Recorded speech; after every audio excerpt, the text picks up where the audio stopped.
Mesdames, Messieurs, citoyens ivoiriens, compatriotes congolais,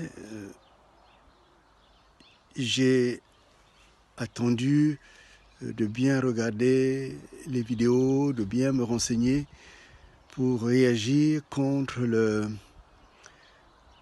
l'humiliation que Sassou a voulu infliger au président Ouattara.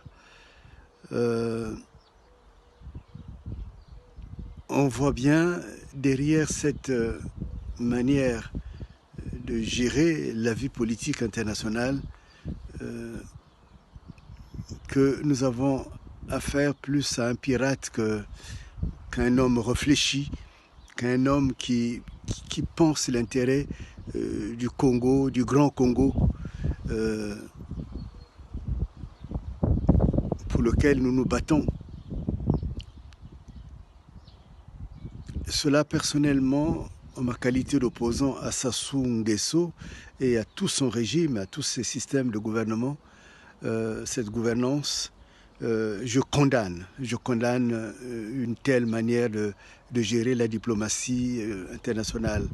Parce que lorsqu'on ne veut pas de quelqu'un chez soi, on ne l'invite pas. Et le simple fait d'inviter une personnalité de ce niveau, vous invitez également tout le pays qui le représente.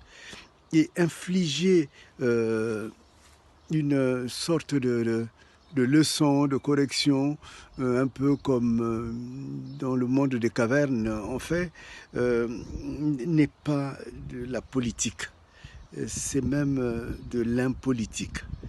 Et parce que Sassou ne peut pas dire qu'il le faisait parce qu'il soutenait M.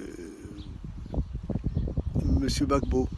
Parce que du temps même de Gbagbo, les Ivoiriens se rappellent à quel point Sassou Nguesso a accompli des missions qui étaient plutôt des missions contraires même à l'intérêt du pays. Donc ce n'est pas sur ce registre-là qu'il faudrait trouver une explication du comportement de Sassou. Au contraire, c'est parce que le président Ouattara a dit publiquement deux choses, certainement, qui ont irrité cet homme. La première chose, c'était de dire que Sassou était un incapable dans la gestion des fonds publics internationaux.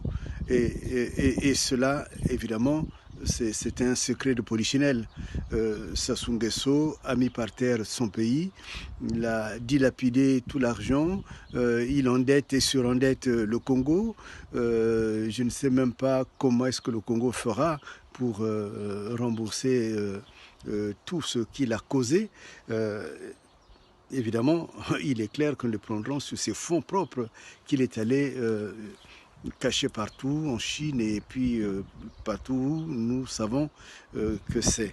Et donc quand il l'a qualifié de mauvais gestionnaire, ce n'était même pas une injure. Je dirais même c'est une appréciation d'un homme qui connaît la finance internationale. Il faut quand même se rappeler que le président Ouattara a occupé des responsabilités importantes dans le système monétaire international. Donc il sait et il savait bien de quoi il parlait. La deuxième chose, c'est le fait de l'avoir appelé empereur. Et cette notion a fait florès puisque ça a été repris aussi par le président de la Guinée. Mais le fonctionnement de M. Sassou Nguesso, le fait même de s'approprier des élections dont il est sans doute le dernier, le fait de tuer Kolela, qui est le véritable gagnant de ces élections, tuer, j'allais dire, d'assassiner, d'empoisonner, tout cela c'est des manières d'empereur, mais dans le mauvais sens, bien entendu. Donc, en cela, je crois que quand la vérité elle est dite, on dit la vérité blesse, mais elle élève aussi les vrais hommes. Et évidemment, quand on n'est pas à ce niveau-là, on va chercher la vengeance, on croit qu'on humilie. Je condamne cette manière de fonctionner. Le Congo ne doit pas être un lieu de la vengeance nationale ou internationale.